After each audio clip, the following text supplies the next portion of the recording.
Welcome back to What Arty Noobs for General Disturbance. This is the SU-85i. It's a Tier 5 Soviet premium tank destroyer. It's located on the northeast border of province under the command of BertholomaeusRexodus44x2 of the TLG clan. Well, this is a rather unusual tank destroyer. In fact, Wargaming has been very reluctant to put it in the premium shop, so you will rarely ever see it at all, and very few people actually have it. What's unusual about it is that it's basically a Soviet version of the Panzer III converted to look like a Sturmgeschütz, but it has an 85mm gun capable of 160 Alpha and 119mm pen with standard ammo, and with the premium rounds it's 161mm, and with HE rounds 280 Alpha and 43mm pen. Now at Tier 5 you will penetrate most enemy vehicles with 43mm. The thing is that many of the vehicles on the enemy team will have only 43mm at some point on their hull, and therefore HE rounds can actually be quite useful in this vehicle. Now the armour's not fantastic because after all it is basically just a converted Panzer III or Panzer III. But the thing is that it is rather good when it comes to doing damage. And oh, a Hetzer just fired a dirt round at him and he bounced it, so it didn't penetrate the armour.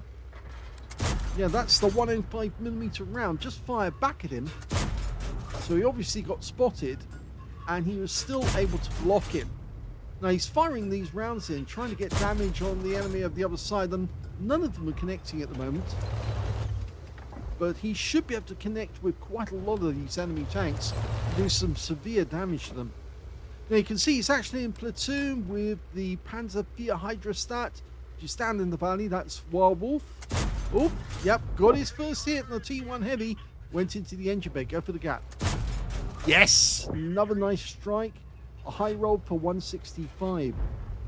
Now he might get another chance just round the back of that building. Well, he tried, but actually he went the other side of the house. Okay, have we got a shot over there? No, not for the moment. There's a lot of enemy tanks getting very, very close to us on this side of the map. Now, there was only one version of this vehicle. In fact, the Soviets, after making one vehicle, decided that they weren't going to make any more because really it was just too much effort to actually use an 85mm gun in a tank destroyer like this to actually build it and convert it. So they decided instead they would build the SU-85 because they have plenty of T-34 hulls for the SU-85, but they didn't have a whole lot of Panzer IIIs, and they decided that the SU-85 had much better armour and much better, much easier to make and manufacture and repair. That said, this tank destroyer is actually very, very good, and I said it is a premium round. And he gets a hit into the tracks on the Churchill 3, and a penetrating shot with a high roll on the Churchill 1. Actually, it's not the Churchill 3. So it is a good tank destroyer, very good tank destroyer. It's got decent turn of speed, although they do say in the stats it's got poor mobility. You saw that as he was pulling back. I suppose really the best thing about it is the gun, because it is an 85mm gun, like an a T-34-85, but it's firing once every 3.71 seconds. By the book it's 4.31, as I mentioned, but it's lethal.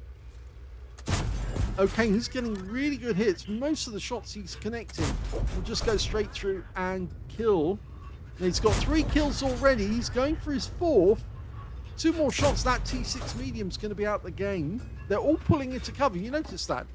They dare not face that 85mm gun. Once they get hit a couple of times, they realise that, oh my god, there's somebody over there firing rapidly at us with a very devastating gun. And they've all run for cover now in those behind those buildings. So why did the Soviets actually stop making them? Well, basically because they actually had a shortage of 85mm guns, and they preferred to make the SU-85, as I said, because that was based on a T-34 hull, and they had plenty of those to spare. You see the enemy tanks are trying to hide behind the walls there. Now, it does have a very heavily armoured Mantis as well on the front of this vehicle. That's 4 kills. T6 medium making a move. 5 kills. He's really tearing these people apart. And now he's got another one to kill. It's a Panzer III. Okay, got one hit. Can he get the kill shot? Yes, he can. That's the Top Gun. That's how effective this little tank destroyer is. As I said, Wargaming didn't put it out all that often. When they did, it was very effective. You probably got spotted there. No, he was lucky he didn't get spotted. Sixth Sense didn't go off. Okay, but he's still pumping rounds in. Oh, look, a T-67's managed to creep up here. Unfortunately, he's got a 76mm. We've got a T6 medium hitting us as well. Okay, our engine's been knocked out, and the T-67 gets the kill shot. So it was a fairly brief battle, but a very good one for BertholomaeusRexodus. And without him, this side would have fallen a long time ago. There's only 2 tanks left on our team, and one of them, well, both of them are over the other side of the map. A T1 Heavy and a Matilda.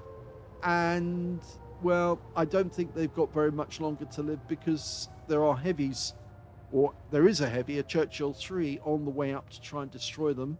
And he's got friends supporting him.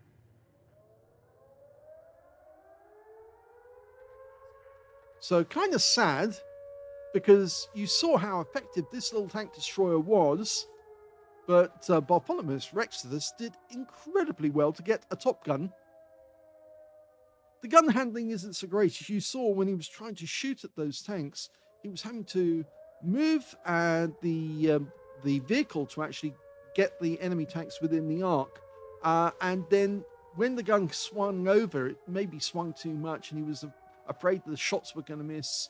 But he still managed to get shots on target and quickly to get kills. Well, it looks like they're actually giving the guys up on the heights time to actually kill the last remaining teammates. A T1 Heavy's gone down. It's just the Matilda, and he's just gone. So that is the end of the game.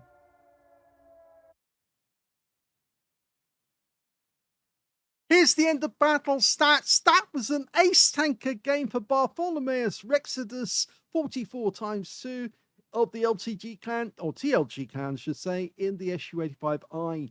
He managed to get a 5 effect for doing more damage than hit points in his own vehicle, bruised the medal for getting at least 5 critical hits in this one. He managed to get 11.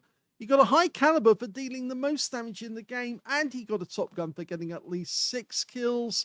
His win rate was 14,167. If he hadn't been mugged by that T-67 and the other tanks at the same time, then there was a good chance that he might have actually survived that assault.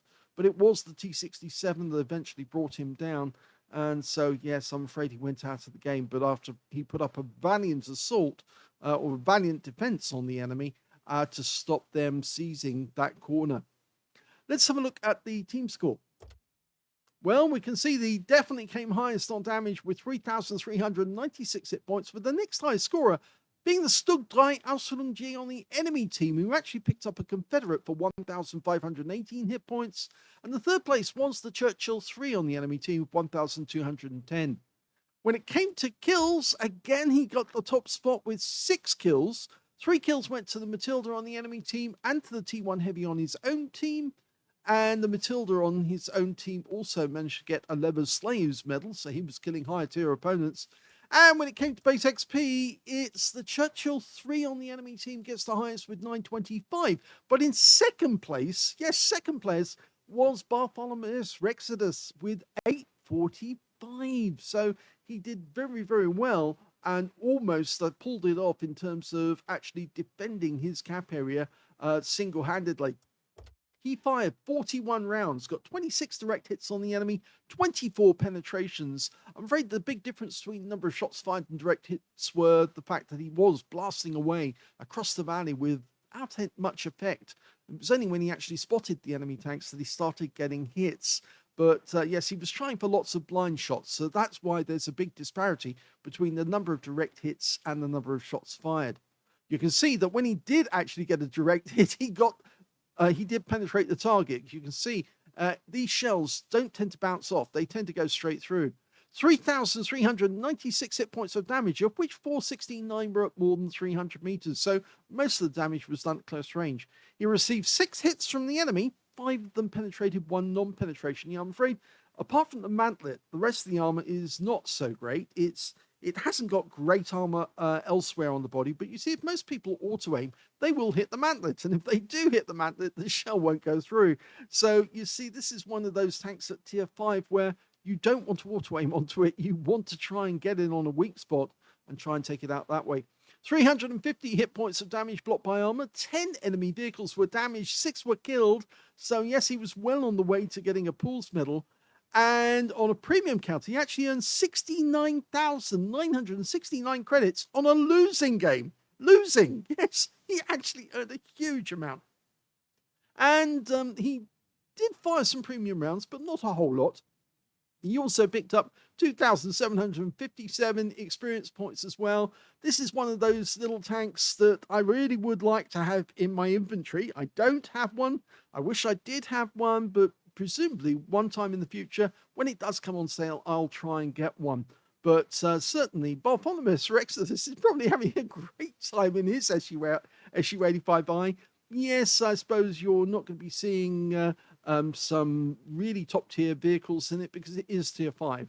So yes, that's going to be a problem. But I think actually, if you do manage to get hold of one of these, I'm sure you're going to have a lot of fun. Just got to make sure you don't shoot at the big mantlets if you are opposing one of these. Try and get the sides or the lower plate. It does have a very big lower plate on this vehicle, but it is basically a Soviet version of a Stug, which is what the Panzer III was. Basically, the Panzer III was converted into a Stug rather, and that's why it was so effective. That's why Stugs killed more enemy tanks than all the other tanks. Well, not all the other tanks put together, but certainly Stugs killed a lot of enemy tanks for the number of Stugs that were made and the number of Stugs that were lost, and why it was so much easier to produce these things than it was or for the Stugs, than it was to produce the tanks with turrets, because of course then you have to fit a turret that will turn around, whereas this one, all you have to do is aim the vehicle and fire within the arc. I hope you enjoyed that replay. If you did, please give this video a like, do subscribe to our channel, leave a little comment down below because it feeds the algorithm, and thank you for watching.